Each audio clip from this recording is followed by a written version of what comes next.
بسم اللہ الرحمن الرحیم۔ ناظرین، آج ہم بات کریں گے بسم اللہ کے برکت کے بارے میں۔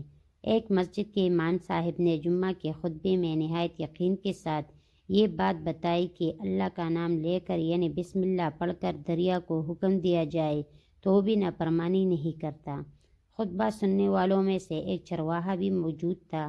مولوی صاحب کی یہ بات اس کے دل میں اتر گئی اور اس بات پر اس کا یقین کامل ہو گیا۔ اس نے واپس آ کر اپنی بکریاں کھولے اور سیدھا دریا پر چلا گیا۔ اونچی آواز سے بسم اللہ الرحمن الرحیم پڑھا اور دریا کو کہا کہ وہ اپنی بکریاں چروانے کے لیے دوسری پار جانا چاہتا ہے اور اسے کہا کہ مجھے اپنی اوپر سے گزارنے دے۔ یہ کہہ کر اس نے اپنی بکریوں کو لیا اور دریا پر چلتا ہوا دریا پار کر گیا۔ دریا کی دوسری طرف کا علاقہ گھاس سے بھرا پڑا ہوا تھا۔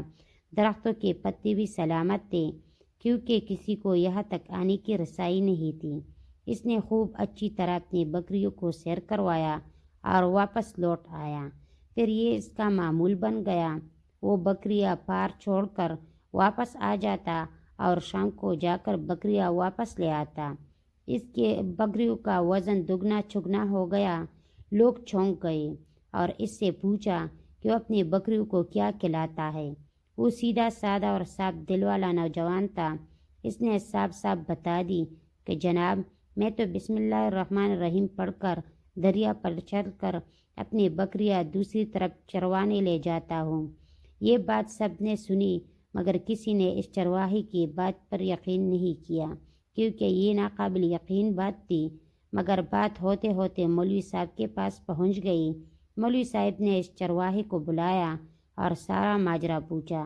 اس چرواہے نے مولوی صاحب کو ہی حوالہ بنا لیا کہ مولوی صاحب، میں تو آپ کا شکریہ ادا کرنے والا تھا کہ آپ نے جمعہ کے خطبے میں جو نسخہ بتایا تھا کہ بسم اللہ کہہ کر دریا کو بھی حکم دو تو وہ بھی انکار نہیں کرتا، تو میں تو بس آپ کے نسخے پر ہی عمل کر رہا ہوں۔ مولوی صاحب حیرت سے اس کے چہرے کو دیکھتے ہی رہے۔ مولوی صاحب نے کہا کہ بھائی صاحب، ایسی باتیں تو ہم ہر جمعہ میں کرتے ہیں، فقط ان کا مقصد لوگوں کا ایمان بنانا ہوتا ہے۔ مگر بکریوں والا ڈٹا رہا کہ میں تو بسم اللہ پڑھ کر پانی پر چلتا ہوں اور بکریوں سمیت پانی پار چلا جاتا ہوں۔ آخرکار مولوی صاحب نے صبح خود یہ تجربہ کرنے کی ٹھان لی۔ جیسے دیکھنے چرواہے سمیت پورا علاقہ بھی آ گیا۔ مجمع زیادہ تھا۔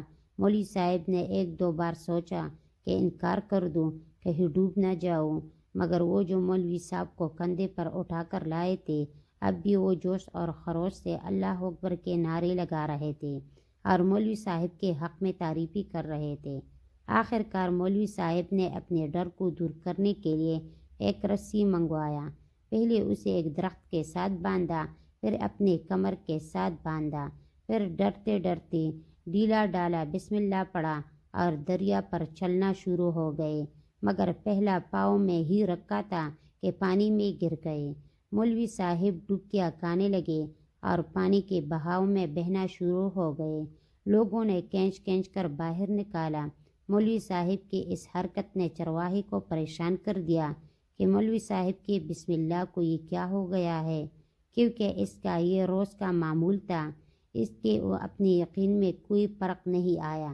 اس نے بسم اللہ کہہ کر بکریوں کو پانی کی طرف اشارہ کیا اور خود ان کے پیچھے چلتا ہوا پار چھوڑ کر واپس بھی آ گیا۔ لوگ اسے ولی اللہ سمجھ رہے تھے اور اس کے حق میں نعرے لگا رہے تھے، مگر وہ سب سے بے نیاز سیدھا سادہ انسان تھا۔ مولوی صاحب کے پاس پہنچا اور کہا کہ مولوی صاحب، میں آپ کے بسم اللہ کی تعریف سے کافی پریشان تھا، مگر پانی پر چلتے ہوئے مجھے آپ کے بسم اللہ کی بیماری کا پتہ چل گیا۔ اس چرواہے نے درخت سے بندھی رسی کی طرف اشارہ کیا اور کہا کہ مولوی صاحب، یہ ہے آپ کے بسم اللہ کی بیماری اور آپ کے بسم اللہ کی برکت کو یہ رسہ کہا گیا۔